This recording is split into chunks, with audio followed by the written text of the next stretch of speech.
because you have to prep your meals and you have to be conscientious of the things that you eat. And if you attempt to just thug out and eat all night, you're gonna suffer in the morning. You will suffer. You will wake up. You'll be tired. You'll have indigestion, like I said. You'll have heartburn and all of those things. So along the same lines of eating right and eating a small meal, that you can reduce your appetite. So some of us, when we eat consistently or constantly throughout the day, we actually expand our stomach. So when we eat a smaller meal during Ramadan, our stomach shrinks. So there's appetite reduction. You're not required to eat much of food. I mean, if you do Ramadan correctly, how many of you, after you eat your fruit and maybe your soup, you're kind of full sometimes? Yeah. Right. Ready to go to sleep. So stay consistent with that. Stay like your body is okay. You wake up in the morning, ready for prayer, you feel fine, even though you ate a small meal. Is that right? Can y'all bear witness? Yes, ma'am. All right. So they're actually doing research, and I talked about this before. They're doing research on Ramadan and what they call intermittent fasting. And they're seeing the health benefits of living a life as a Muslim. One of the studies have shown that those who fast just during the month of Ramadan, I'm not talking about fasting throughout the year, but just during the month of Ramadan, it lowers your cholesterol. And we know in the black community, our people really suffer from high cholesterol, high blood pressure. So we can stand to fast for 30 days and lower our cholesterol. It also reduces your blood sugar. For the first 3 days, it reduces your blood sugar, but it normalizes over by day 21. So about today, it lowers your blood sugar, but it should be about normal.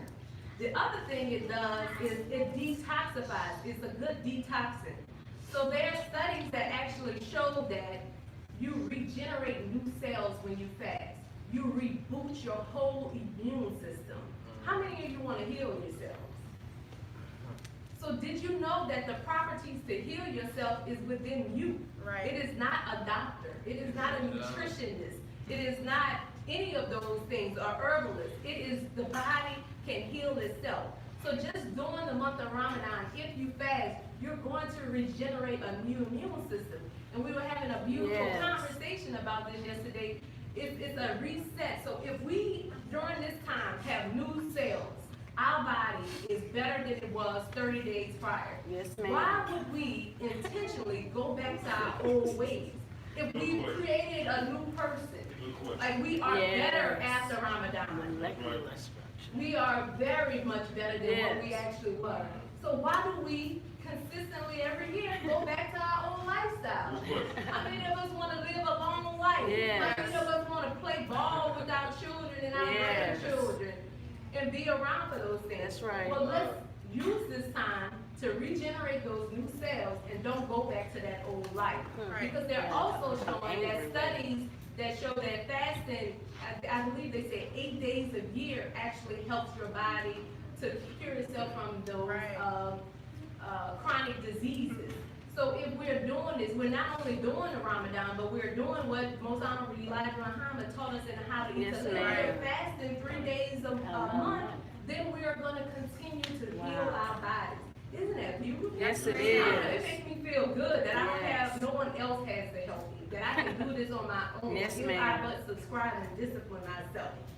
So not only did the Most Honorable Elijah Muhammad talk about the physical benefits, or we see the physical benefits of fasting, fasting is also something that we can use for a spiritual reset as well. Yes, ma'am. Because it causes us to get our mind in check about what we need to be doing. Yes. He says that fasting takes away evil desires. He said fasting take away filthy desires.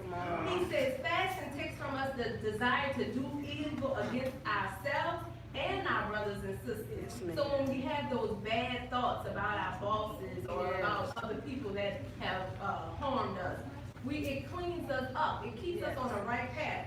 He said we are creating a material goodness. Therefore, good belongs to us, and it should not be hard for us to turn ourselves in which we were created. We are good by nature. Yes, ma'am. Is that all right? Yes, ma'am. All right. I think I got a little more time, so I'm going to just close out on what he says just to talk even more so about why we do this for the spiritual reset. On page 57 of How to Eat to Live, I believe I read this a couple of weeks ago. He said, we are living now in a bright spiritual world of Allah, the great Mahdi, in the person of Master Farad Muhammad, to whom praise is due forever. Therefore, we are not the children of darkness, but the children of light and truth. Actually, he says, divinely, there is no fast set for the children of the light of God, and their fasting ceases. But until we have accomplished our works of perfection of self and separation of us from the spiritual darkness of Yakub's made man and teacher, we fast to get it out and take a month that we are used to worshiping as being in a month. So we do this, brothers and sisters, not to only sympathize with the poor.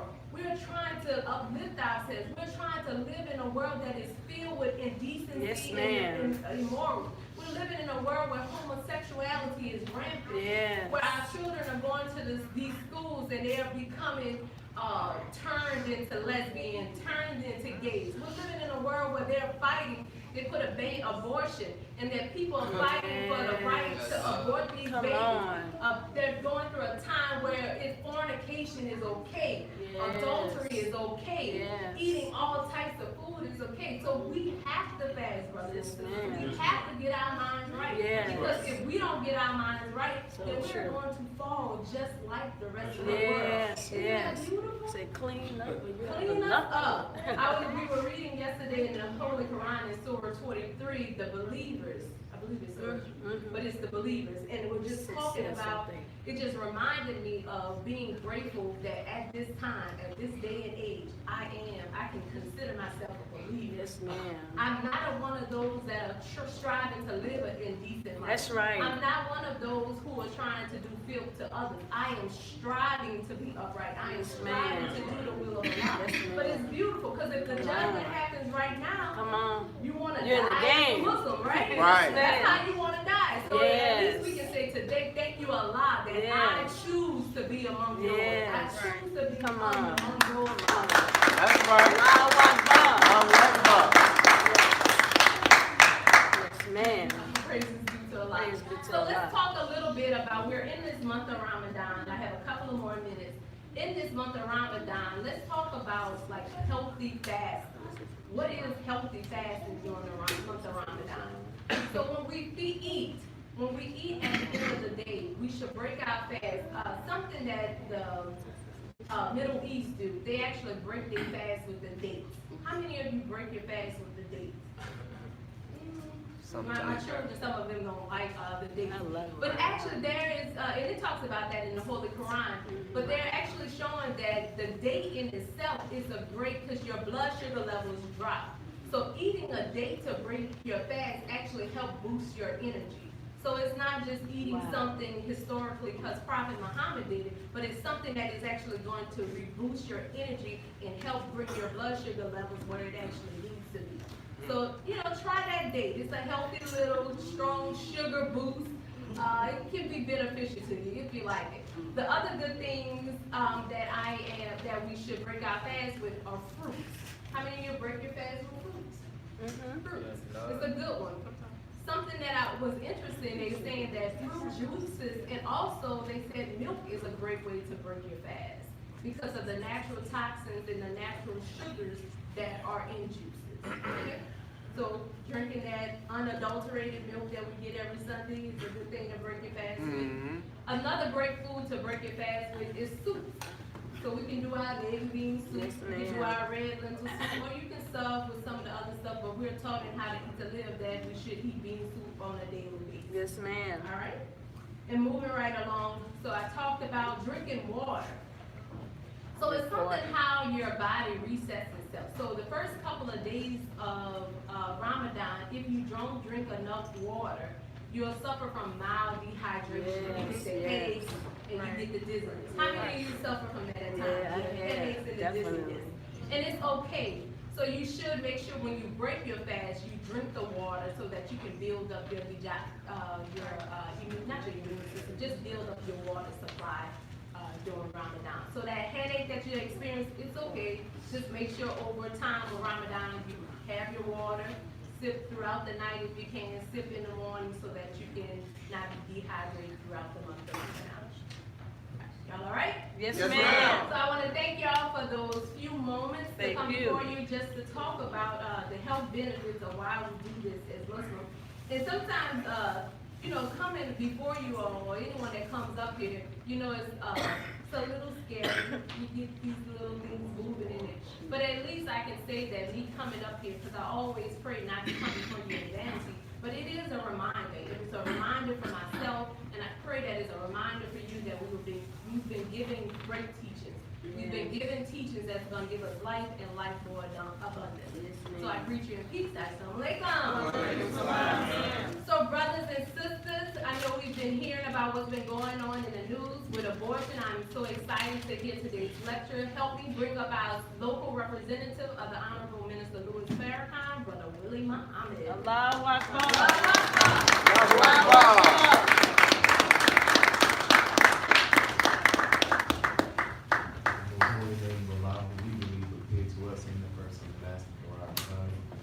Thank Almighty God Allah for His coming. We thank Almighty God Allah for His raising up the most humble and honorable Elijah Muhammad, teacher of Malcolm X, teacher of the Honorable Minister Louis Farrakhan, and so many other black men and women here in America. And I thank the most honorable Elijah Muhammad for his work to prepare for us, the Honorable Minister Louis Farrakhan. I'd like to greet you all with these words of peace and paradise, we said in the Arabic language. Assalamu alaikum. Wa alaikum salam, sir. Ramadan Mubarak. Ramadan Kareem. And when we say Assalamu alaikum, it only means peace be unto you. If you take a moment, when you leave here today and you begin to start reading the New Testament, you will read that when Jesus would walk amongst his disciples, he would walk amongst his students, he would greet them, he would say, in English, they translated it to peace be unto you. But basically, he was just giving them the same greeting that I just gave to you in that language of that time, right?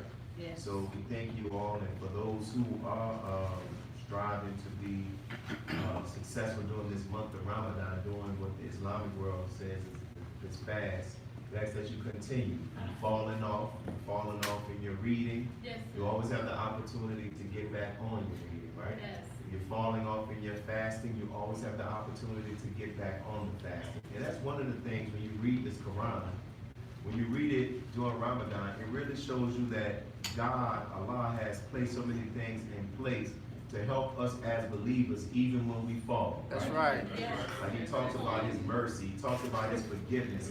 If you can't do this, you can't fast, go and feed this person, go and do this charitable act. So he's given us different ways to be able to catch up, and we're thankful for such a merciful God.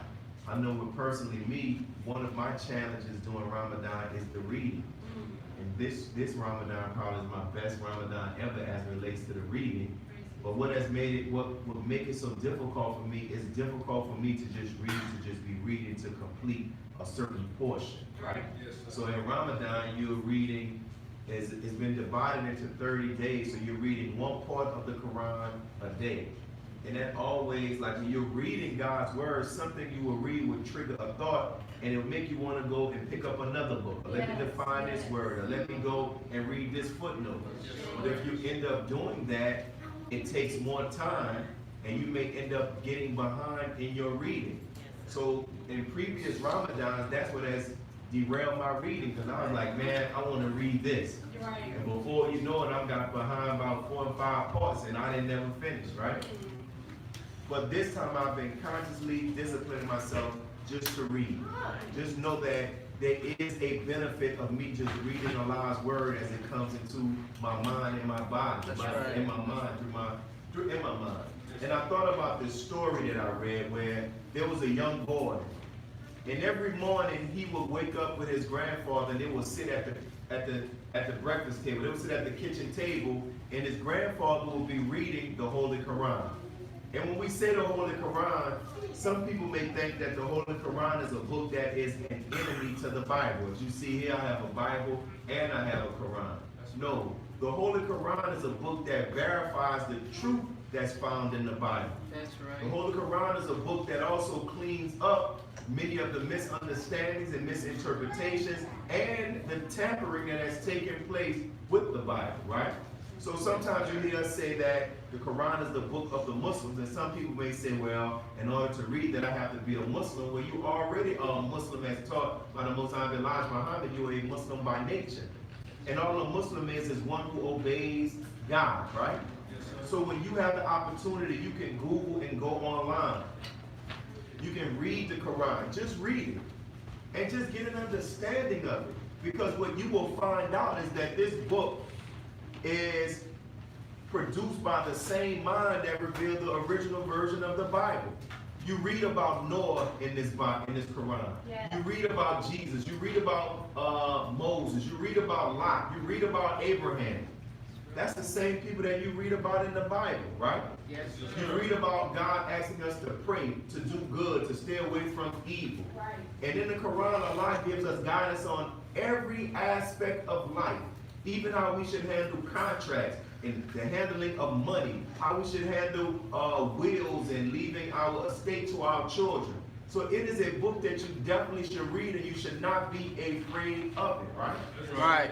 And so, as I was saying with the story, the young boy would get up in the morning and he and his grandfather would sit at the table. They were Muslims. And his grandfather would be reading the Quran and he would be reading the Quran. But as he would read the Quran, he told his grandfather, he said, Grandpops, or Granddad, I'm reading it, but I don't understand it. And his granddad would keep continuing to encourage him to read it again, to read it again. And he said, but it doesn't make any sense. I'm reading it, but it's not making any sense. So his grandfather there was a bucket that had some coal in it that they would use to put in the stove to light the stove up. He emptied the coal out and he said, take this bucket and go to the river and come back with a bucket full of, with the pail filled with water. So the boy went and he filled it with water, and he noticed when he filled it with water, the bucket had holes in it. So he would try to run faster because he felt like if I fill it up, if I run faster, by the time I get there, it will still have a decent amount of water in the pail. So he did this and he did this, but every time he did it, by the time he arrived to his grandfather's house again, there was no water in the pail. And eventually he just started complaining. He said, Granddad, this makes no sense. Why am I going back and forth to fetch water, but every time I get here, the water is out of the pail because the pail has a hole in it. He said, man, this is making no sense at all. And as he kept talking about how it wasn't making any sense, it was a waste of his time, his grandfather said, look at the pail. In the pail, you can imagine how that pail looked originally when it was used to hold coal, right? It was black and had the residue of the coal. But he didn't realize that every time he went to get water and the water left out of the pail, it cleaned the pail. So when he realized that, yes, my going back and forth was not in vain because I ended up cleaning the pail. So the moral of that story is the same thing with the Quran. When we're reading it, we may not feel like we're understanding, but it is internally cleansing us. Cleansing our mind and cleaning our spirit. Yes, sir. And there are things that we read right now that God is not meant for us to use right now. It's meant for us to use sometime in the future. But it has to be in us. When we read it, the seed of God's word is then placed in our minds. And when that right opportunity comes, that right experience comes, then that which we read, God brings it back. And now we understood and say, man, I read that in the Quran. Yes, sir. So let's continue to keep reading and not become discouraged because we feel like we don't understand it, right? Yes, sir. So we thank each and every one of you all, also brothers and sisters, for coming and attending our meeting. Because when you're invited to come and hear Muslims, you're thinking about, oh, I'm being invited to a place and they don't believe in Jesus. Or I'm being invited to a place and they don't believe in God. Or I'm being invited to a place, they down there worshiping a Farrakhan man, or they down there worshiping Elijah Muhammad. So you have all of these mental obstacles or hurdles that you have to overcome just to accept the invitation to be with a people who are just like you. We're just striving to do our best to obey God. That's right. So you don't have to feel bad being here because we do believe in Jesus. That's right. We believe in God. Yes, sir. We don't pray, nor do we worship the Most High Elijah Muhammad, nor the Honorable Minister Louis Farrakhan. No, sir. Both of them understand that they were raised by God to connect us to God. Yes, sir. That's right. Right? Yes, sir. So you're not in a place that believe that women are inferior That's right. and men are superior. That's right. You're in a place where we are strictly trying to do our best to do as Jesus said. He said that I did not come to do my will, but the will of my Father who sent me. That's right. And that's what a Muslim is one who obeys God's will. That's right. So when you are here, even if you hear something that you disagree with, that's fine. You can disagree. And don't feel afraid to ask questions. And that's one of the things that this society has done. It has us afraid to think critically and to ask questions. And so that started before you came to Muhammad Mosque, because you have people who tell you, don't question God. If God said it, then you believe it. But they tell you don't question God, but in this very Bible that you read, there are people who are speaking to God, and the question mark is in this scripture. That's right. And there were people who asked God questions. So God never told you you can't ask him questions. And wouldn't you want to ask him the question if he's the best knower, the most smartest person that they say exists? Yes, sir. So don't be afraid. Write your questions down, and we'll be willing to do our best to answer them. When you get an opportunity, pick up this edition of the Final Call newspaper. And why it's so good to pick this edition up in every edition, you and I need the opportunity to read. You see, it's talking about pushing for peace. You have the Bloods and the Crips. You want to read some stories about members of gangs trying to create peace and not trying to kill each other. Right. That's right. If all we read about is people trying to kill each other and shoot each other, it begins to paint our perspective of what we see in society. We don't think that anybody is trying to change it. Right. But when we begin to start reading about people who are trying to stop gang violence, it begins to give us hope. And if you and I lose hope, then that means we give up. And so Jesus said, when the salt of the earth loses its flavor, it's no good but to be thrown out in the streets and it begin to be stamped on or walked on by the world. And many of us are like that. We say we believe in Jesus, we believe in Muhammad, but we've lost our flavor. Because we feeling like this world doesn't seem like God is winning, it seems like Satan is winning. And maybe we feel that way because we are focusing on the poor part. Yes, sir. And not the best part. Or maybe we feel that way because we may not know what we're looking at, and we may not see the good that's in it. Yes, sir.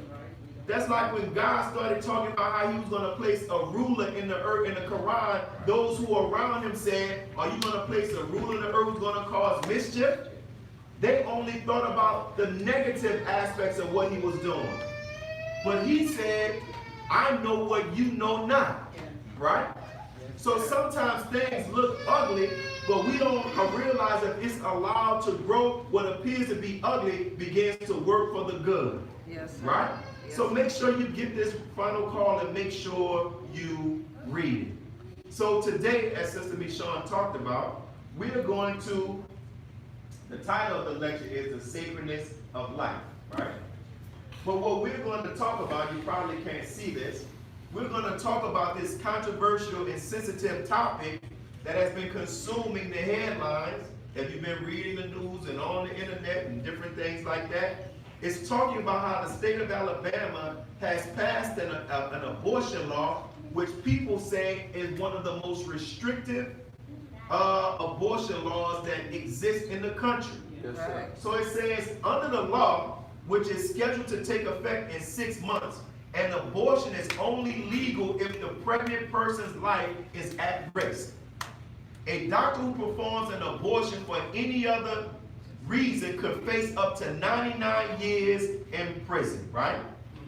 So opponents of this bill or this law, they have been contesting it, and they said that before it gets implemented, it's going to be caught up in legalities in the courtroom being argued back and forth. So it's going to take some time before this to actually ever even be put in place, right?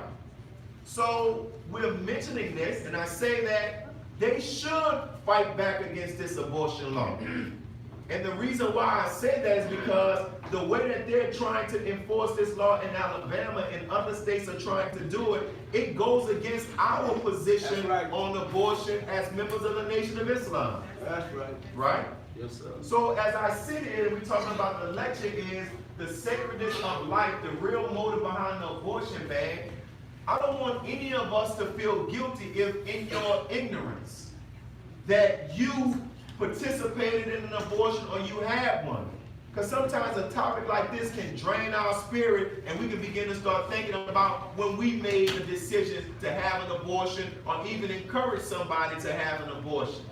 Listen, brothers and sisters, the Most High Elijah Muhammad says that God has come to save us from our sins and the sins of people who we have been raised under. Yes, sir. So there's a lot of things that you and I have done, and we've done it because we lack the proper knowledge. That's right. Because if you and I knew who we are, who we were, or who we are, we wouldn't make certain decisions. Right. But we have historical evidence where they brag about how they've kept black men and women ignorant. Yes, sir. And when you're ignorant, it means you don't know. And if Right. you don't know, you're going to commit mistakes Yes. and errors that are against your own self-interest. Yes. So don't feel bad, right? That's right. So the Most High Elijah Muhammad said that his teacher told him to tell them, Elijah, that all of their sins are forgiven once they accept this truth that I've come to give you.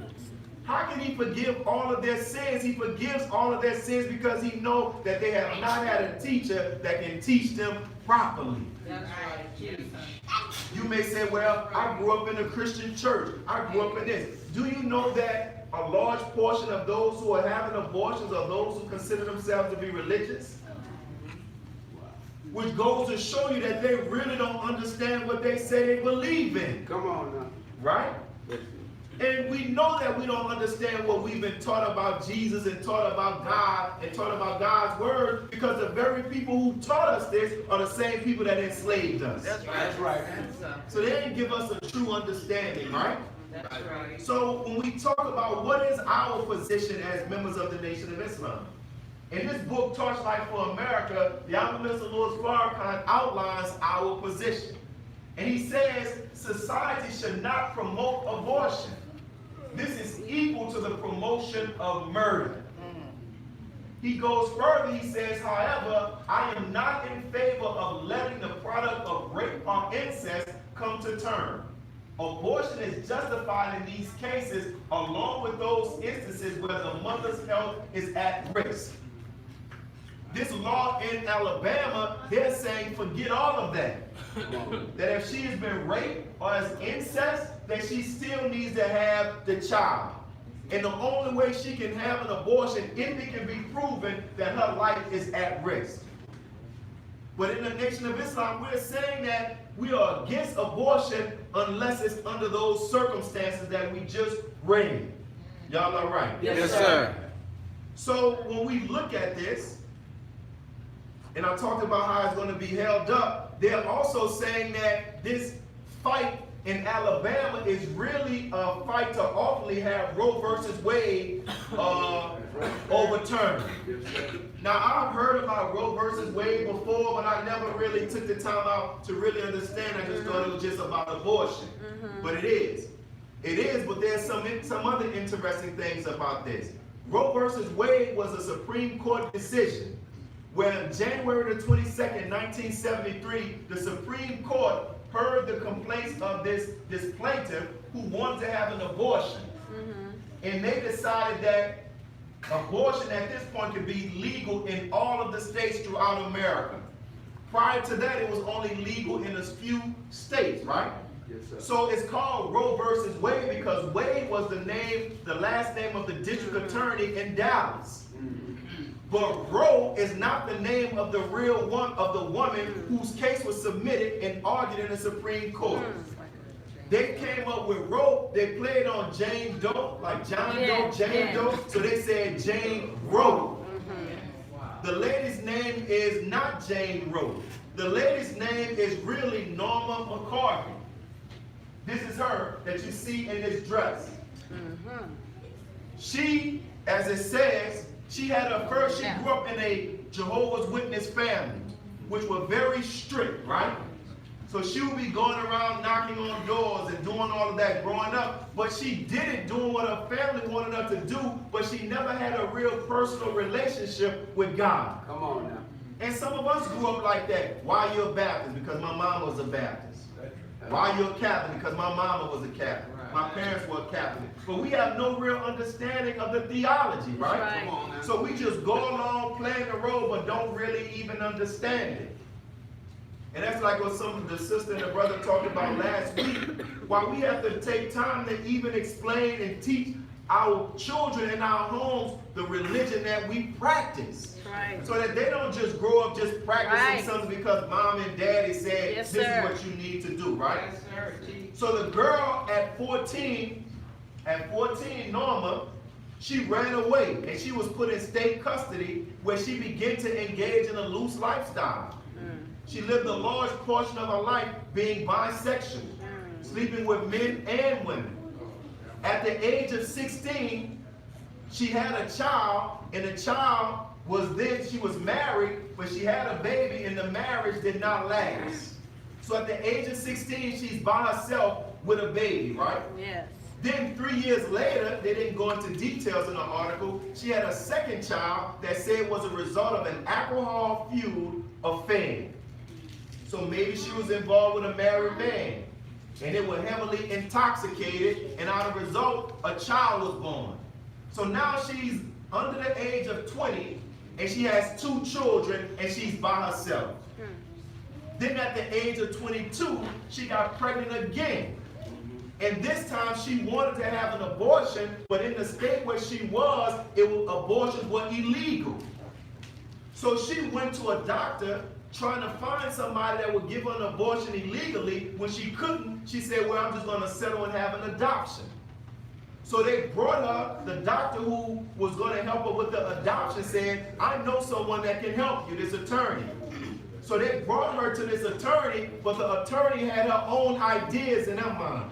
The attorneys had their own agenda where they were looking for somebody whose life that they can use to create a court case to make abortion legal in America. Now the lady said that she wasn't looking for that after she realized that she couldn't get an abortion because it was illegal. She was just simply looking for a way to put her child up for adoption. Right. But they manipulated her and played on her feelings and her ignorance, where they allowed her case to now be the case that they will use to engage in this war, this battle to make abortion legal. Wow. So when we look at it, listen to what she said. So by the time that the Supreme Court voted and said that abortion can be legal, she had already given birth to her child and put her child up for adoption. But she went on to say this. What's ironic about it is that she said that she never wanted her life to be this case, to be this example in this battle to make abortion legal. Wow. You can't see this, but I'm going to read it. Her words. She said, although I was an emotionally abused child and a sexually abused teenager, I believe the worst abuse was inflicted by the judicial system. In retrospect, I was exploited by 2 self-interested attorneys. Worse, the courts, without looking into my true circumstances and taking time to decide the real impact abortion would have upon women, I feel used me to justify legalization of terminating the lives of over 35 million, at the time of this statement, babies. She's basically said that they didn't really sit down with her and talk about the options or all what was going to be a result of this. She says, although on an intellectual level I know I was exploited, the responsibility I feel for this tragedy is overwhelming. What I found interesting while preparing for this today, when they talk about Roe versus Wade, I've never heard them mention this aspect that I'm about to tell you about right now. That this lady in 1995, she said that she found Jesus. And do you know since 1995 that this lady has changed, where she's been an advocate against abortion? Look at that. till she died, she was fighting against abortion. But they don't mention that. Right. I was like, man, they never mentioned that, hey, the person who was for, she ended up turning to be an advocate and working against abortion. My God. And then how she turned and began to accept Jesus, she was working at an abortion clinic. And there were people outside protesting, as they always do. She ended up becoming friends with one of the women who was outside protesting this abortion clinic. And when she became friends with this lady and her young child, the lady told her that she thought about when she was pregnant about having an abortion. And when this woman heard the story, she said that it finally became real to her. Right. That she realized she was actually engaging in an interaction with a child whose mother thought about aborting her. She said that when they talk about abortion, they talk about it as if it's like nothing. Right. As if you're not even taking the life of a human being. Right. Where they're arguing about when does life begin. And they're never going into what does God say about when does life begin, right? Even though she had this abortion when she was not, she thought about having an abortion. And then in 1975 or 73, this court decision was rendered. In 2003, she tried to kill herself because she said she felt so guilty to know that millions of babies My God. were being aborted because of her, as she felt. She says this, I sat in the dining room that night and just kept reading the newspaper story and drinking and thinking. It made me so sad to know that my name, even though it was a pseudonym, would always be connected to the death of children. McCorvey got a razor and started cutting her wrist. That didn't work, so I went out and got as many pills as I could. I took all of them and chased it with a quart of Johnny Walker, thinking I would die. As I tried to find research about the impact, the mental and spiritual impact that abortions have on women and even men, I could rarely find stuff. The stuff that I found was those who are pro-abortion just trying to say, oh, the reason why women feel guilty after abortion or men feel guilty is because the society in which we live in has not accepted this as a reality. So they use this religious context to make people feel guilty. Not realizing that maybe people are starting to go into depression because they realize the weight of the decision that they made. Yes. Right? Yes, sir. So this is interesting. So this is how we're getting to this part of this lecture. These actual points I want to make. Point number one is talking about the sacredness of life. You know, it was not until I became a member of the Nation of Islam that I began to start realizing the sacredness of the womb of the woman and began to start seeing the danger of abortion and the danger of engaging into recreational sex with no desire to be responsible. Yes, sir. You know, many of us grow up and it's like, man, sleep with whoever you want, whatever you want, do whatever you want. And if something happened, don't take care of the baby. Say it ain't yours, deny, or just go get the money and tell her, go have an abortion. That's the way many of us think, right? Sir. We're never taught sex and the purpose of sex in its proper term and the responsibilities that come with it, right? So when we look at this, and when I was listening to the footage and all the discussions during this week, it bothered me. Because you hear it says like, in this effort to stop abortion, you're saying, you have people having signs, get out of my uterus. Stop trying to tell a woman what to do with her body. Yes. And as I listened to that, I said, what about what God wants? Yes, come on. Because you and I are not the originators of life. Come on. Right? Reach. Yes. God is the originator of life. What does he say about these circumstances? Right.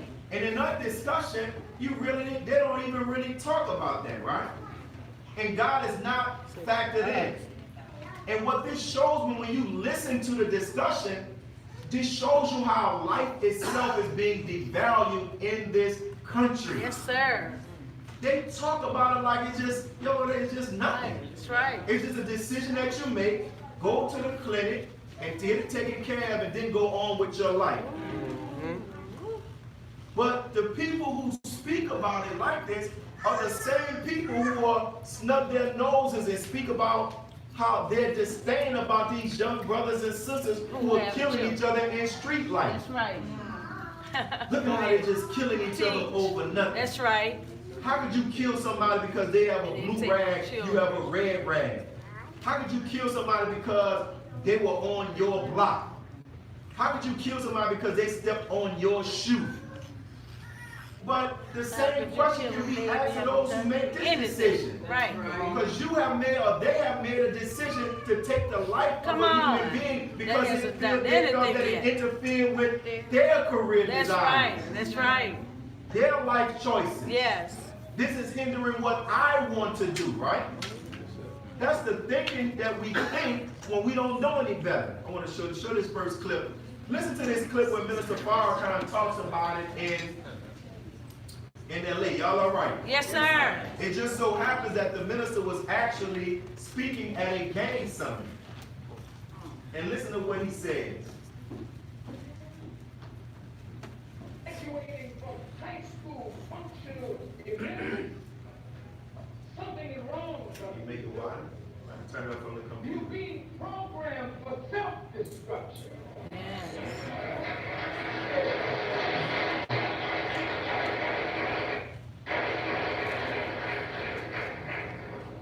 Mothers who had babies that they did not want, hating the fact that you had a child that interfered with your agenda and your program, because we lost the moral strength, moral values. Sleep with anybody, anytime, anywhere, under any conditions.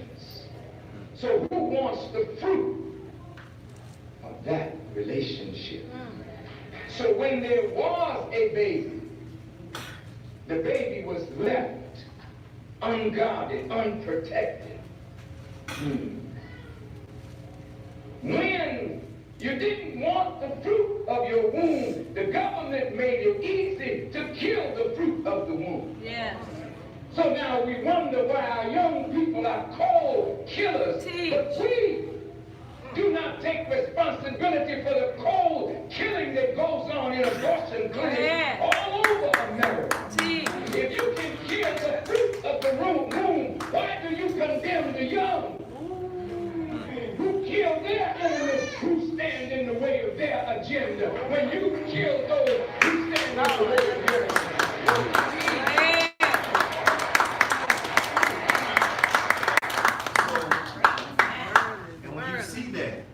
But people are not even making that connection. Because they get caught up in their self-righteousness. Yes, sir. But don't realize you're doing the same, they're doing the same thing. Yes. So the minister goes further in Torchlight for America. He says this: some of us are pro-life and others are pro-choice. I am both. I'm pro-choice that women should have the right to choose to whom they commit their lives to.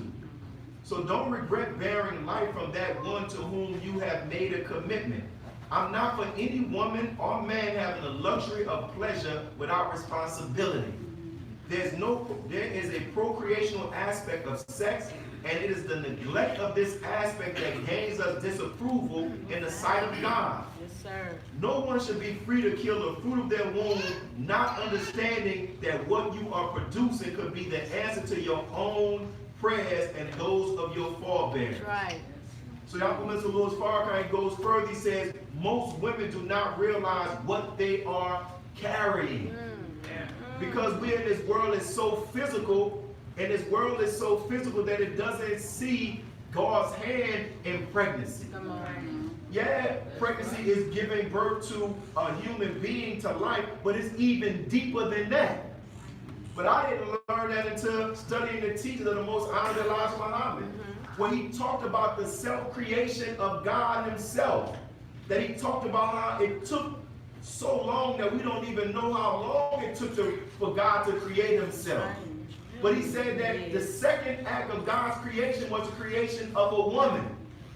And to find a way to be able to reproduce the vessel that will be used to hold God's spirit, he formed the womb of the woman to be like the womb of the universe. That's right. And he put in woman that process that was created himself, but he set it down to where it was 9 months. And as he was created out of triple darkness, you and I are created out of the triple darkness in the wombs of our mothers. Yes, sir. So the Honorable Mr. Louis Farrakhan, the Most High Elijah Muhammad, teaches that the birthing process is only a duplicate or a sign of the process of God's self-creation. Y'all all right? Yes, sir. So the minister in the lecture, The Knowledge of God, he points out how Samson, in a very crude way, he said that if they would have not toyed or tooled with his helper, they would have not known his secret. Of the riddle. And he said that the secret was in the woman. And our Minister Louis Farrakhan said that the secret of God is in the woman. Teach. In the womb of the woman. Yes. Right? What do we mean by that? Come on, teach. In the book of chapter 18, it speaks about God being a physical human being. That Abraham said that he saw 3 men, and the third of them, one of the 3 men was God himself. Right. He was a man. Yes. Every human being comes through the womb of a what? Woman.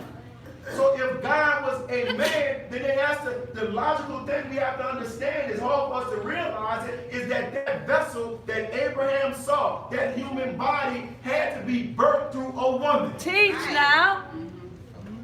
Doesn't mean that the vessel No itself magic. is God, but the woman is the vessel. She is the factory that God produces. Yeah.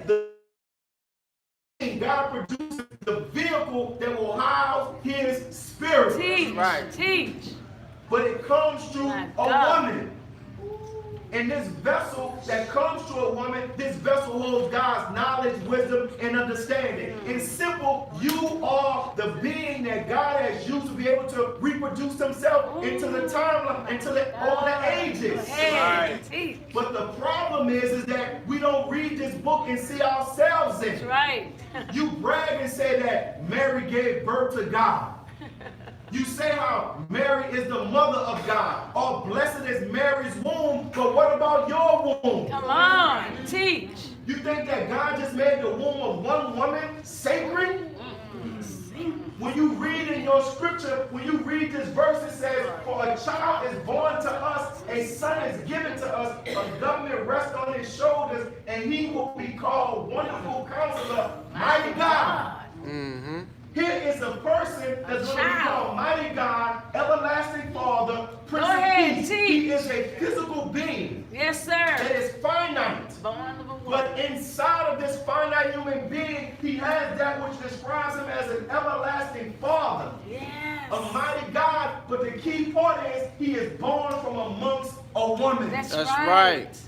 That's what that is. So if that's the case, then as our Mr. Louis Farrakhan says, as I'm about to talk about, every woman's womb is sacred. Yes, sir.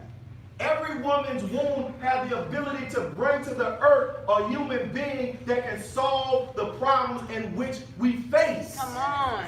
But if we had young girls being raised in an environment where they understood that, yeah, you give birth to a physical life, but it's even greater than that. Come on. The birthing process is divine. Come on. It's connected to God. Yes. It's a factory for God. Come You on. are a co-creator with God. Yes. And we would think twice before we think about going to an abortion clinic. Yes, sir. Teach. If human beings were taught that way, doctors would think twice. If human beings were taught that way, those who control society would say that we need to make sure that a woman who is about to give birth to a child, that she finds herself by herself, she doesn't have to worry about how she's going to take care of the child. Teach. Go ahead. Because what she can bring to the earth is greater than whatever financial difficulty society might face. Is that right? Yes, Right. sir. So the minister goes further ahead, on it. He teach. says, I repeat, we must reverence the womb that bore us. Since the womb of the mother is sacred, then this teaches us that the womb of every female is also sacred. For it is from her womb that all of the scientists, the prophets, the sages, the messengers, the kings and the rulers and God have come and will come. This is the thinking that society needs to begin to start developing. Right. Yes. Because people are here upset. God, why are you allowing this problem to exist? God, why you allow this disease to exist? God, why you never sent anyone? And you and I may not realize that the person that God was bringing to the earth, we killed him. Or killed her. Right? Yes, sir. If you and I say that we believe in Jesus and his mother Mary, then we should really take account to the birthing process. Because you believe that from a woman came a savior. That's right. Right? Right. Yes, And then in the Bible, God says, I will send saviors for them. Yes. Plural. Yes. Well, if the savior you say you believe in came from a woman, where are the other ones going to come from? But because we're not taught this, we read these scriptures and we don't see ourselves. It's almost like watching a movie. When we read these scriptures, this is happening before our eyes, but we don't realize that you and I are involved in this. Yes, sir. So this is why we need to teach our daughters about this value that they have, and this power that they have, and their identity that they are co-creators with God. Yes, sir. You understand that? Yes, sir. You are a co-creator with God. That whatever God wants to bring to this planet Earth, he's going to work and fashion and work with you to bring it to the earth. And in addition to that, we need to teach our sons about their value. Because if you and I understood that this is God's co-creator, the last thing you would want to do is mistreat her. The last thing we would want to do is physically beat her. Right. The first thing we want to do to make sure that she is in the right mind, that God can continue to use her as being a co-creator. Right. Is that right? Yes, sir. And then also, if you and I understood our role in this, because they're saying the woman's body, a baby can't be made just by you. Right. That's right. There's a seed has to be also planted. That's right. But if you and I knew of her value and our value, you and I would be more careful about where we plant our seed. Come on, teach. Teach. Wow. My God. So when you understand, brothers and sisters, when you read about Moses, Moses came as a result of the people praying to be relieved from the oppression that was taking place in Egypt. Yes. Imagine them praying, God, get us out of this condition. God, get somebody to get Pharaoh off of us. God, bring somebody. Help us, God. Help us to get into this land of our own, this promised land. And then the woman gets pregnant and somebody say, girl, go have an abortion. Or the man that's in her life and say, listen, I don't got enough money. You know Pharaoh got us making bricks out with our straw. You got to get that taken care of. Right? Then what would they have done for the people that were in Egypt?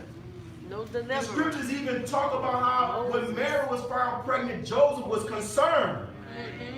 And he was entertaining various ideas until an angel came and told him, don't trip, this child is a child that's going to be born with the Spirit of God. Go ahead.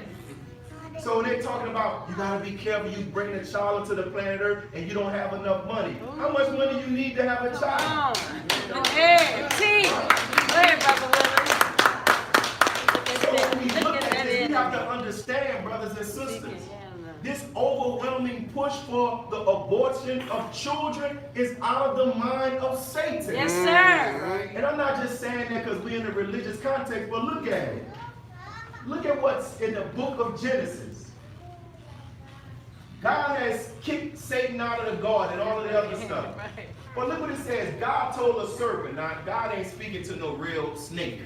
Right. I'm talking about a human being who is like a snake. That's right.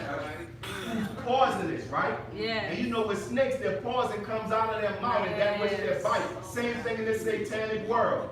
Because you have done this, you are cursed, and cursed beyond the cattle and the wild animals, caused to sleep on your belly and eat dirt all your life. I'm declaring war between you and the woman.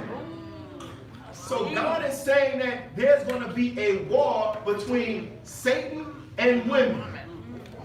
And why does he want to have a war between Satan and women? Because he says between your offspring and hers. That's right. Wow. This means that Satan is going to have children. Yes. Human beings who are going to give their godly power to do evil and wickedness, but also women are going to give birth to children who are going to serve God. Teach. These children are going to be born with the idea of knowing that they are born here for the purpose of taking Satan's kingdom down. So you're going to take your head off. So this is why Satan is after the minds of women. This is why Satan is after the minds of women. Go ahead. So in this effort, they take a legitimate cause by women to fight against sexism and chauvinism, which is a legitimate cause. But then Satan adds his mind into it as he gets to this thing as this extreme version of feminism. Where when you really listen to it, it's about rebelling against what God has said.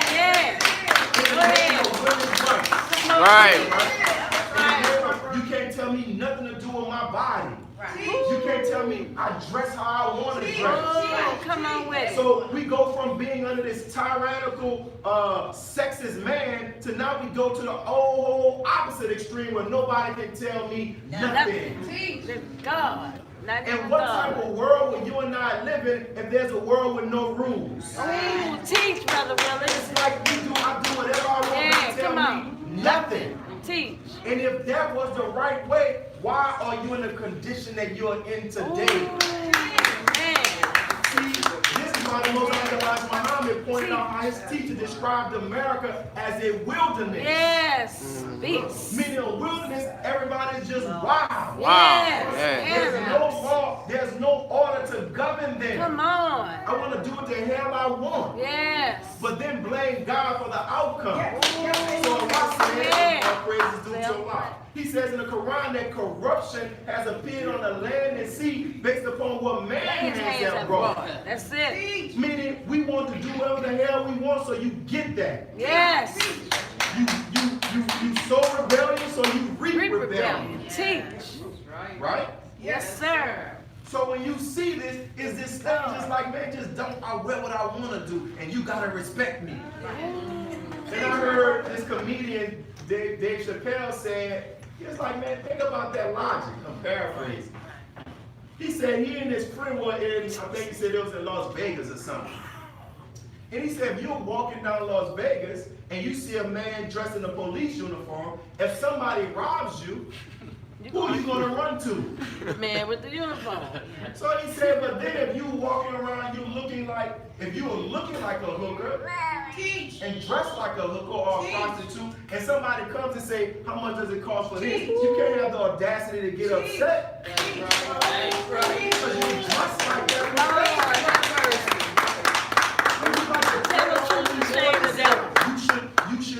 You should respect me the way I am. Come on, man. We live in a real world. But you can't walk around, your underwear is showing. You're in the grocery store. And then Satan has made that, where he has made you believe that that's real women empowerment. That you're empowered because you can walk around with your breast out. That's women empowerment. That's what it is, that I can just walk around and just have a thong showing. But how come he's not saying growing your mind mentally that that's empowerment? Yes, sir. Go ahead. Satan has this world, brothers and sisters. Yes. So when we look at this, this is why it says in the last days in the book of Timothy, in perilous times, men will be lovers of themselves, this, that, and the third. But then it says these same men will enter to the homes of silly women and exploit them. Yes. So he's after your mind. Yes. Because if he gets control of your mind, then you can be as the same potential you have to be a co-creator for God, you can be a co-creator for Satan. Lord, have mercy. It's whoever has your mind. Yes. Right? Yes, sir. So this is why this growing popular thought that just being freely thrown around. This is my body. I can do with it what I want. And speaking about abortion like it's nothing is dangerous because it affects what will come out of your womb. Yes. As Honorable Minister Louis Farrakhan, he says that when you think to kill during pregnancy, you produce thoughts. Oh, yes. And we wonder why the children are so rebellious and violent. Lord. Today's youth are much more violent than their counterparts were in the period prior to Roe versus Wade. We must ask what contributes to this difference. Damn, killer mentality. Before coming into the nation, I used to hear some of the elders say when a woman is pregnant, she shouldn't go to a funeral. Right. And I never understood why until I came into a nation, because what you have in your belly is the reason why. You're bringing life to the earth. My wife, when she was breastfeeding my daughter, my wife ate something, and when she was breastfeeding my daughter, it went through a breast milk, and it affected my daughter. That's right. When she had gas or something. They've done studies to show that when a baby is in a woman's womb, whatever she eats becomes a part of that baby. That's right. That's why you have women who they may be addicted to drugs. The baby gets addicted to drugs. Teach. That's what you eat, what you drink. How can what you eat and what you physically drink affect the baby, but not what you think in your spirit and your womb? My God. It does. Yeah. That's right. If you're thinking about death, if you're just sitting in front of watching YouTube videos of people fighting and cutting each other, what's going on into the womb of the child and the mind of the child that's being made? Yes, sir. Right? Yes, sir. So what's interesting, look at this. The lady, Norma McCorvey, who was really the Jane Roe, she said she was at a march, and this young lady came up to her. This is what the young girl said. I just read that. Look what she said. The woman said to her, I just think it's like cool what you've done. How you have made it possible for me to get my abortions. Norma responded, abortions? I said, stretching the word, how many have you had? I don't know, the girl shrugged. 5 or 6, I guess. I cringed. The girl noticed it, but my act was involuntary. I wasn't trying to be cruel, but even back then I knew getting an abortion was not like getting a haircut. Yes, sir. And when you listen to them talk about it, it's like, yo, it's like you're not making a decision to take the life of a human being. It's like it's nothing. That's right. How many had you? She said, how come you had that many? I asked. Didn't you learn anything after the first time? I could understand a woman making one mistake. I could even understand a woman making the same mistake twice, but a dozen times? I'm sorry, I didn't have any patience for that. I had to get away from her. I couldn't stand there and talk to her anymore. And this is what's happening. Yes. That is just getting like it's just normal. Just go pay. Listen, it's only $400. I'm gonna give that to you. You give it back to me. That's right. And what is that doing for our respect for life? My God. And as I said, sadly, the research about the impact of abortion on women afterwards is very shallow. You don't really see it because that's not the narrative that they want to have out there. So if any of us, those who are watching, you're listening to this, and then, as I said, in our ignorance, we've made bad decisions. Yes, sir. And you may still be dealing with this in your mind. There was a sister I knew in college who had 2 abortions. And she told me, she said that sometimes when she's lying in her bed, she thinks when she's by herself, she looks over to her right and looks over to her left and think about, I'm supposed to have 2 children here. Have mercy. So how does she cope with that? Right? So some of us have made this decision and we're walking around coping with this, and we're coping with it through alcohol, through drugs, or whatever it may be. Go and get some help. Yes, sir. There are agencies that are out here that can help us and counsel us through that decision that we made. Yes. But know, as Elijah Muhammad said, you made it when you didn't know any That's better. right. Yes, yes. Right? Yes, sir. Like many of the other mistakes we made when we did not know any better. The Honorable Minister Louis Farrakhan to show you as a real live example, we never know what's developing in the womb of a woman. That's right. His mother tried to abort him 3 times. Right. Now here's a man who the Spirit of God is so strong in that some group in London thousands of miles away from America got a cassette tape. Come on now. And one person heard the cassette tape, and from what he heard on the cassette tape has allowed him to go to work, and now there's a whole community of members of the Nation of Islam, but it came from the mouth of Dr. Minister Louis. Go ahead. That's right. Cassette tape. There was a brother who said he went to the Million Man March, and prior to going to the Million Man March, he was planning on killing somebody in his neighborhood. But he said that hearing the minister's voice at the Million Man March and the message, when he left, he no longer had that desire. There are people who give you stories who talk about they heard the minister while they were snorting cocaine, heard the minister while they were bagging kilos of cocaine, and they took the dope and put it in the toilet. There's so many stories about. There's a brother it's on our YouTube page where he said that he was in the light. And he ended up getting shot where he was paralyzed, and the doctors told him he would never walk again. And he said while in the hospital, the TV was on, somebody was changing the channel, and he heard Minister Farrakhan. He didn't know who this man was. And he said, leave the television right there. And he said as he listened to it, and listened to it, and listened to it, he said when he went to sleep that night, all he could hear was Minister Farrakhan's message in his head.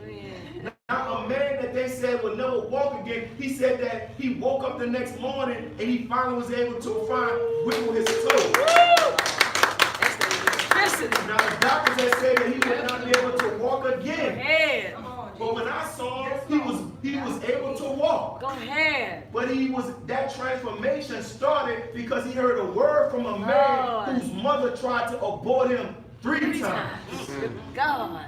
And she tried to abort him because she was married, but then his father came back around and she got into a relationship with him and she ended up being pregnant. That's right. And his father was a light-skinned man, but the man she was married to was a dark-skinned man, and she knew this baby is going to come out light and this man is going to know that this is not his child.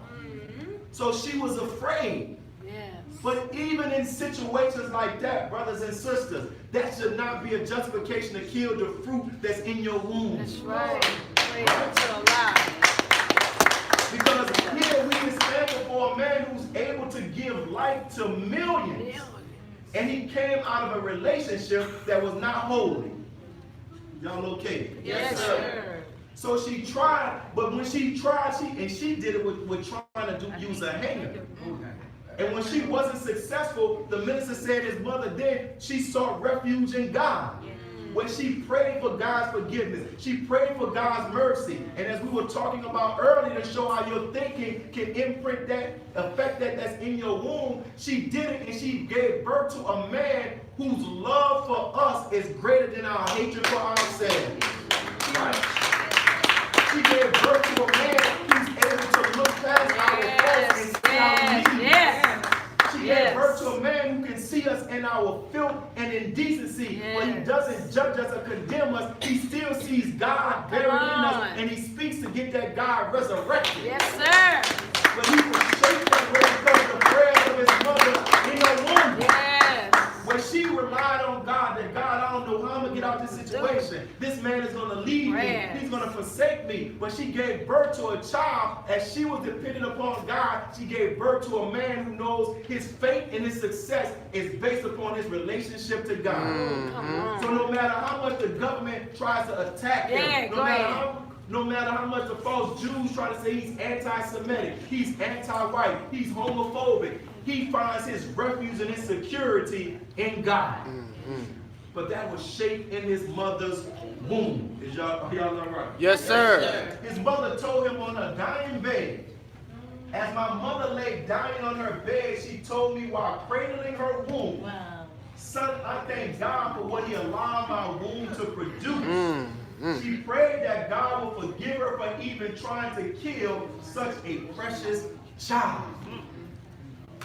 All of us are precious. Yes, sir. Just by the mere fact of the odds that you and I had to overcome as sperm being emitted in our mother's womb to fertilize the egg, you are here for a reason. That's right. It was 1 versus a billion. And we had no eyes, we had no GPS, we had come no on now. cell phone to tell Go us to ahead. turn left or right. Go ahead, teach. But we made it and we survived that very hostile environment to be here. You are here for a purpose. Yes. Right? Yes, sir. And God has given us and equipped us with everything that we need to live this life. Yes. So when we look at this, we have to understand if you find yourself with a child now and you may not feel you want it, if you find yourself in the future with a child and you feel like this is a bad time, rely, seek refuge in God. Yes, sir. That God help me. Because oftentimes our problems begin to be worse for us because we approach it with a mindset of a loser. Oh, wow. We don't say, yeah, it's difficult, God, but I know that you have created me to face difficulty, and I'm going to rely on you. I'm going to pray, but I'm also going to get up and work and learn, and I'm going to overcome this difficulty. Teach. Right? Yes, sir. But oftentimes we approach our problems like they're bigger than us. But if we approach it, really believe when it says, with God all things are possible, we can make our problems bow down to us. So Allah says in the Holy Quran, this is where our faith in God has to really be put to work. So Allah says in the Quran, He says, and kill not your children for fear of poverty. Yes. Hell with what the sociologists say. Come on. How about what our parents say? You don't have a job. It ain't like you ain't gonna never be able to Go find a ahead. job. You don't have this. But God is saying, kill not your children for the fear of poverty. He says, we provide for them and for you. Mm-hmm. Surely the killing of them is a great wrong. That's God saying, listen, I got you.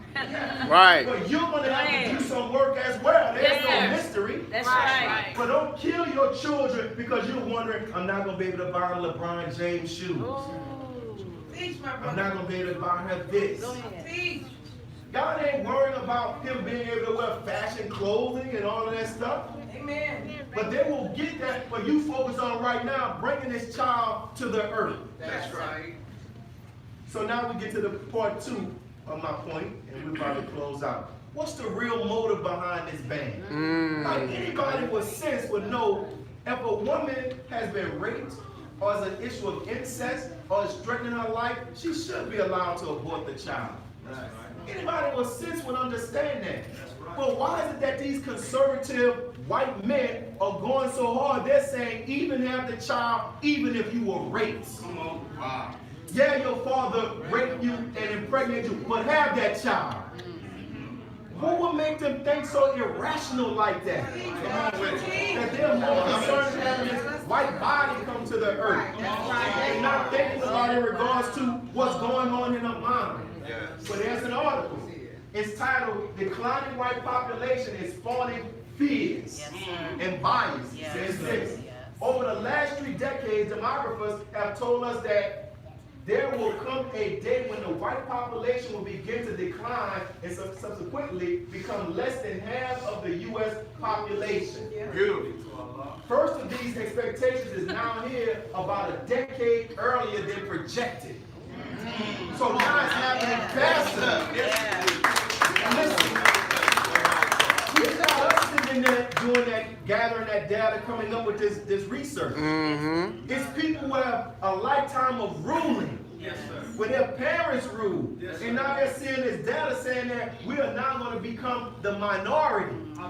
So the Honorable Mr. Louis Farrakhan asked the question, how does a person affected with white supremacy who are used to ruling everything, how do they interpret knowing that they're now going to be the minority in the country that they once ruled? Come on. Good question.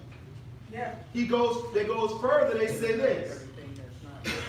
These trends suggest that by 2045, perhaps even sooner, whites will no longer be the numerical majority, quite a difference from 1940 when whites accounted for 88% of the U.S. population. So when you hear them say, make America great again, that's on code. They understand what he's talking about. And he understands what he's talking about. So let's make America great again. He proclaimed, promising to take the country back to 1940 when approximately 9 out of every 10 Americans were whites. That's what they're talking about.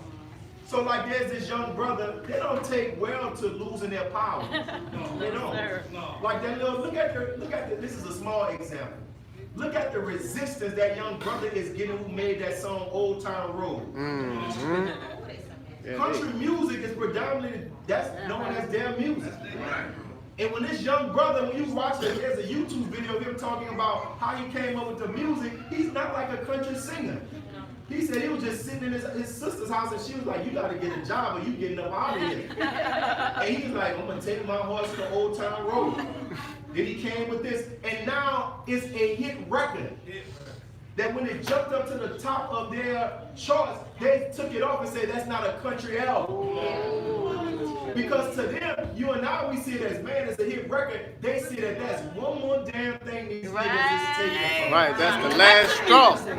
Go ahead. Then they had a fit that Wrangler gave him a clothing deal. And they're upset. Yeah, upset. Because it represents to them, they understand Your world culturally coming down. that shows one more thing, that we are losing. Yes. And it reminds them of something where Cressy Wilson said, genetically, they have a fear Yes. of annihilation. Come on, teach. Go and read a book, the ISIS Papers. She said even if they don't verbalize it out of their mouth, she said genetically there's a fear that they know that when they're in the presence of a person of color, that they're in the presence of that which can genetically destroy Erase you.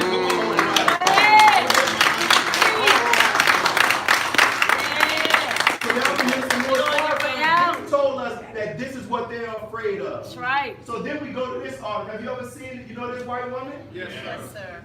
Jane Elliott. If I was to call any one of them a sister, I'm going to call her a sister. Right. If you haven't watched it, she used to be a teacher. Yes.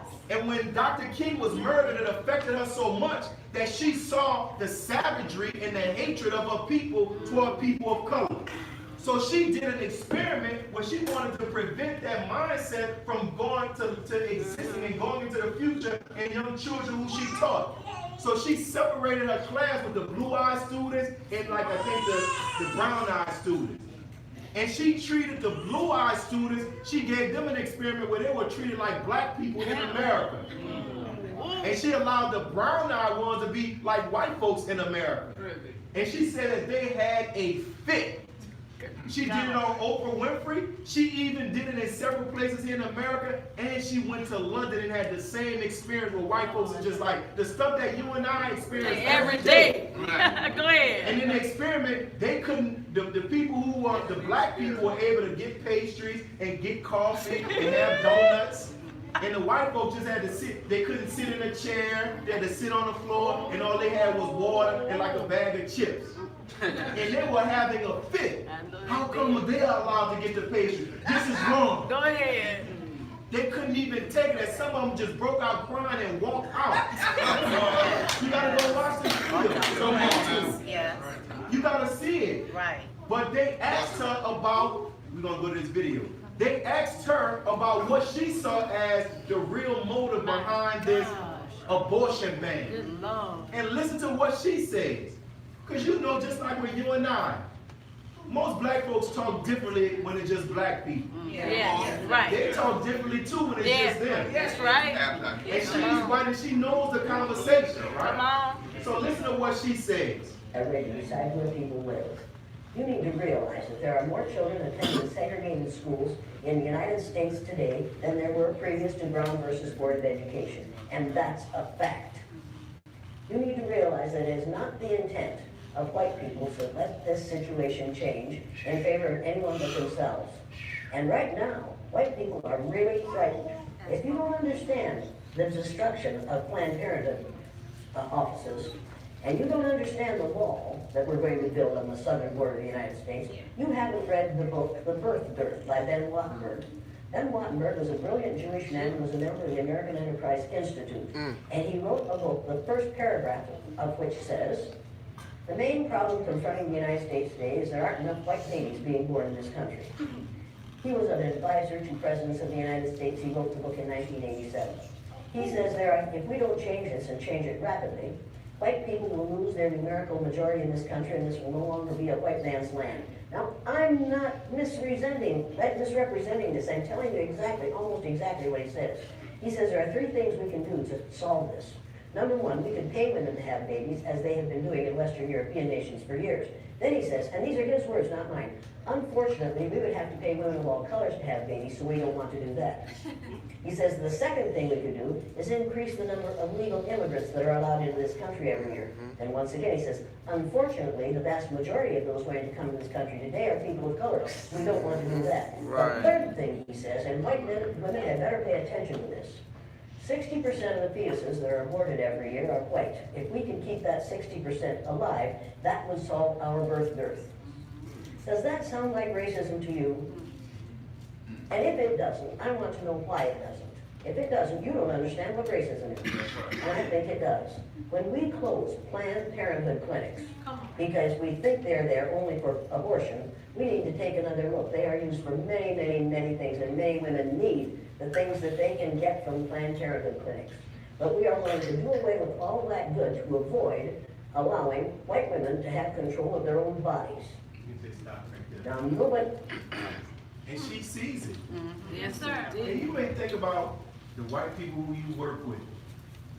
We're talking about those who run government. Right, right. Who understand that they're trying to preserve. We're talking about those who they knew we had to elect Donald Trump. Yes. And you gotta understand this, no matter how much white women were talking about, we get the first opportunity to elect a white woman as president.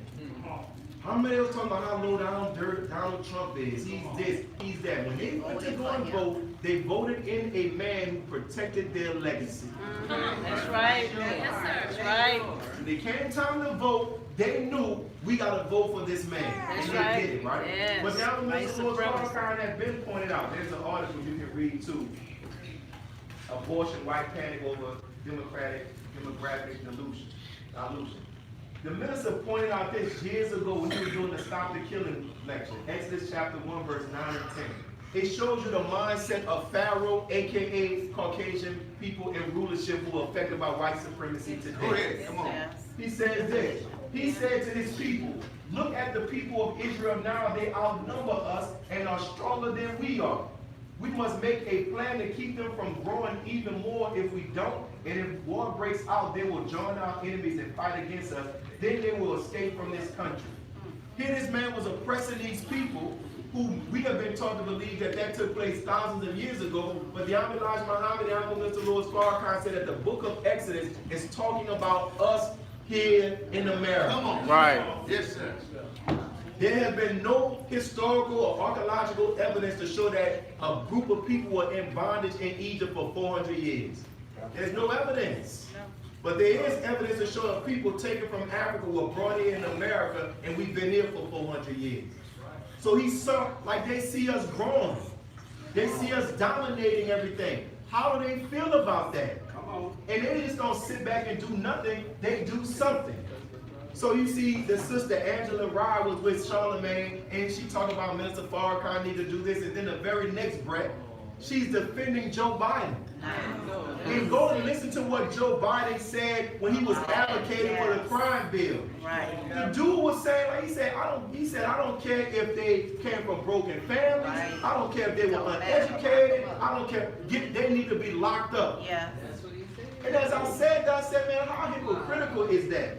When you know your people destroyed us as a people, and you don't even have any mercy to say, give them another chance. He said, let them serve 85% of their time. He said, even if they rehabilitate while in prison, they still should serve all of their time.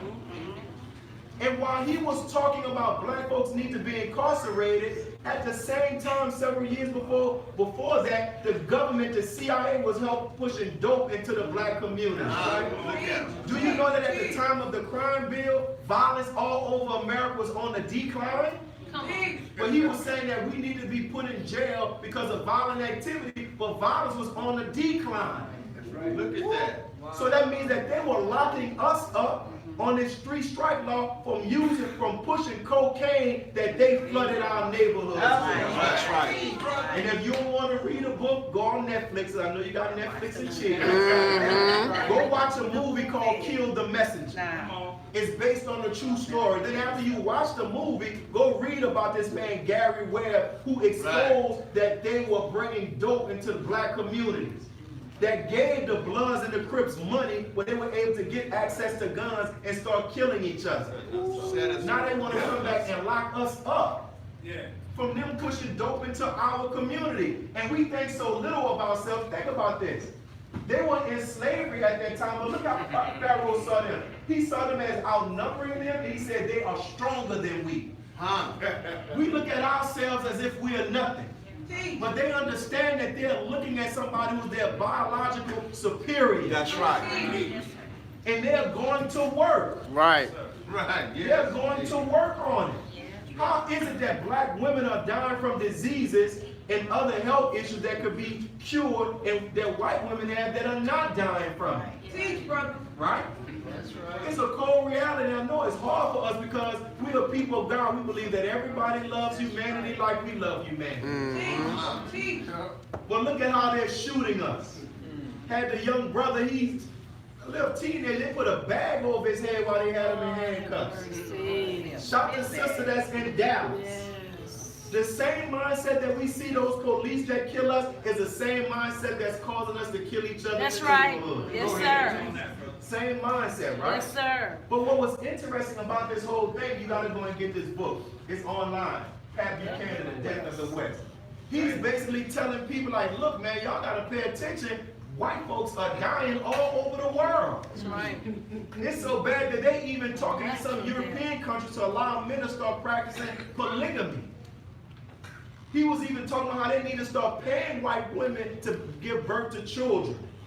All through the book, I'm not going to go through all this. He basically said that, listen, man, our civilization is dying. Listen what he said. A growing population has long been a mark of healthy nations and rising civilizations. Falling population has been a sign of nations and civilizations on the decline. If that holds true, Western civilization power and its wealth aside is in a critical condition. That's right. Because white women are not having children. They're at a zero birth rate. Right. They're having more people die than the number of children being born. They're having issues with fertility. Yes. Who do you think those fertility clinics came up for? Not for you and I. No, indeed, we don't need none of that. Say we don't need that. This is what I find Fertility, amazing. please. It says, and today, I'm reading the caption in the picture, and today black women exercise the right of abortion at a rate far exceeding their percentage in population. It says, black and non-Hispanic women have the highest abortion ratio. Black women's abortion ratio has reached 444 abortions per 1,000. I'm going to skip. According to Guttmacher Institute, women who obtain abortions are predominantly low income in their 20s and unmarried black women and Hispanic. So when I was like, man, why are they trying to, you would think they would just say, let the abortion just keep going, that black women are doing it the most. Right. But they understand that, one, they got another plan for us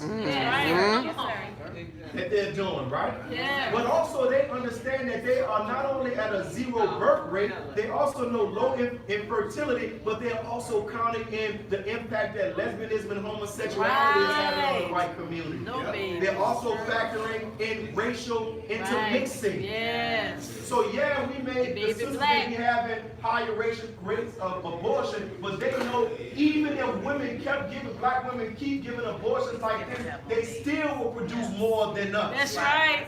So they're like, listen, stop it and let a child, even if they're born from rape and incest, let them come to the planet Earth. We'll give them whatever they need in the afterpart, but we need their bodies healed. Right? Then they're also looking at it from a global perspective. Yes. They see what's going on in Europe. They see what's going on in all of these different places where they're having abortions, but white women are having abortions, but black women in these countries are having nothing but babies. That's right. So we have to, even though we have to do something to address this, right? And one of the things that we need to do, brothers and sisters, is we need to talk and educate our daughters and sons about the proper use of sex. That's right. I'm a grown man with 2 children. I have never had a sit down with my mother and father where they taught me about sex. Teach, brother. And some of you all are like that too. Yeah. That should not happen. Right. If anybody, your children should learn about the do's and don'ts of sex about it, should be you. That's You right. bring it to the earth. Yes. But I don't want to talk about that. I'm going to talk about it with him. You better talk about it with him before the streets tell him. Oh, yes. Right? Teach now. And we have to understand the proper time for sex. Yes. A lot of this stuff that they're talking about, if a woman gives birth to a child that she doesn't want, then the child is going to grow up unwanted. If we follow God's way, we wouldn't have this problem. Yes, sir. Right. Go ahead. Teach. I want to have sex. I saw somebody posted yesterday on social media, can you have sex on the first date? And if you can the relationship last? Like, you don't even know this man. Oh. You just met him. Yes. You really just know his name. But you are ready to allow him to enter you. Teach, brother. You don't even know this woman. Come on. But you're ready to inject yourself in somebody you don't even know. But if I came up to you and asked you for your cell phone, now I don't know you. Go ahead, Mother Willie. Go ahead. Teach. Let's go. Guys, but like, listen, man, all of us, they had sex before marriage. Yes, sir. Let's keep it real. Come on. But we didn't know better. That's right. I know better. But I understand. Right? And I think, brothers and sisters, from my personal experience, that's one of the reasons why I can now stand before you and say, I have been in the longest relationship I've ever been in. Come on. And I look at what's the difference is. The difference is I didn't begin this relationship trying to have sex. Come on. Go ahead. So we have to begin to start teaching them. You. They will say, yeah. Well, your daughter may say, your children may say, well, how you had me? Then you and daddy not married. No, brother, I made a mistake. Yeah. But that's how I know this is not the right thing to do. Yes. And they act as if, this is one thing I hate about this world. I know I'm going over. I have a couple No, of minutes. come on. Yes, sir. Go ahead. ahead. They act as if sex is not something that can't be improved on. You gonna drive the car before you bind. Come on. You got a test Go drive. ahead. As if you can't get married with somebody who you never had sex with. Go ahead. That is what helps to build the intimacy. That's right. Because if all of that the case was, sex before marriage was the case, then how come it doesn't lead into marriage? Right. And then the roots right there. They can sold us, then we've been had. Yeah. Right. The second thing is this. We have to educate our children and family about the use of abortion against black people. Go and research Margaret Sanger. Right? And go and research. Do you know that 80% of abortion clinics are in black and brown neighborhoods? That's right. That's right. That's not a coincidence. But this woman was talking about using black leaders and black ministers to go into the black community and push birth control and abortion. Yes. And Hillary they Clinton did. was given an award in honor of her. God. Number 3, you and I have to learn how to properly prepare ourselves for relationships and marriages. Yes, we did so we wouldn't have children out of wedlock. Right. We want to do it our way. Yes. The design in a man and a woman, the inclination for a man and a woman to incline toward one another comes from God Himself. Yes, sir. God put in the desire of a woman to incline toward a man and a man to incline toward a woman. If He did it, shouldn't we factor Him in His guidance in as it relates to how we want to mate with one another? sir. Yes, sir. But we use more what the horoscopes say. Wow. I'm an Aquarius, you're a Leo. We match. What about what God says? Come on, teach. Here, brothers and sisters, there are animals who exhibit a greater skill in selecting their mates than human beings. Teach. Something's wrong with that. That's right. They showed a female snake before she allowed the male snake to mate with her. She went on a run. I had never seen snakes move that fast. And the snake that was allowed to mate with her was the snake that endured to the end. Go ahead. You see in nature, no animal is just able to freely walk up to a female animal without being tried before they can have it. Right. They test them. If animals can do that, how you and I with a whole PhD? All we going off of, she sure look good on Instagram. She sure got a big behind. You're not factoring in anything else. Wow. What's the compatibility? And oftentimes we can't select a mate properly because we don't know who we are. That's right. Yes, sir. Because we haven't really dealt with ourselves, right? Yes, sir. Yes, sir. Do you know that they say that 83% of the women who have abortions are unmarried? 83%. They said that women who are married are less likely to have an abortion. It's true. Is that why they don't interpret that to say, damn, let us begin to start fortifying and educating people about the benefits of marriage? Right. When you talk about people that are married now, they're like, man, I ain't doing that. Brother's not trying to get married. I used to say we're going to live our life. And look how hypocritical it is. You want to live your life sleeping with one woman after the next, but you have a daughter who comes and you want somebody to marry your daughter. Go ahead, Brother Ribbon. Go ahead. Crooked we are Go now. ahead. Right. So we got to get this right? So we have to begin, you should begin to start reading books about marriage. Start studying yourself. Start studying your relationship or lack of relationship with your parent. How do you feel about yourself? And you don't start trying to prepare yourself for marriage once you get married. You start before you get married.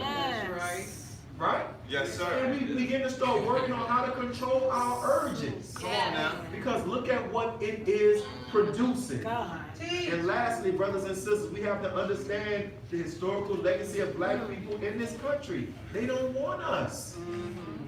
They don't want us. That's right. And if we don't understand that, we see this stuff, my womb is my womb, my uterus is my uterus. And don't realize that we can be unknowingly participating in a plot to wipe black folks out. We made that mistake, like just don't walk out here feeling bad or I had an abortion. You did not know. Right. You did not know. But once you know, then we have something else that we need to do. And do you know that they said that less than, some people may say, you may be thinking, well, stop, the men need to stop pressuring us to have abortions. Do you know that they say it's only 1% of the abortions that are taking place come as a result of a man asking a woman to have an abortion? Ooh, teach, brother. 1%. Teach. So it ain't that. It's the society Yes, sir. that we are in. Yes. Girl, you gotta Fear, get your poverty. education. Yes. You gotta be- but close your legs. I'm not gonna have this until I get my education. Teach, brother. Why we don't do that? Because this world gives us a reason to rebel against God. Yes, And sir. they do it in such a way where we can still feel like we love Jesus and still feel like we love Muhammad and whatever we do and still do whatever the hell we want to.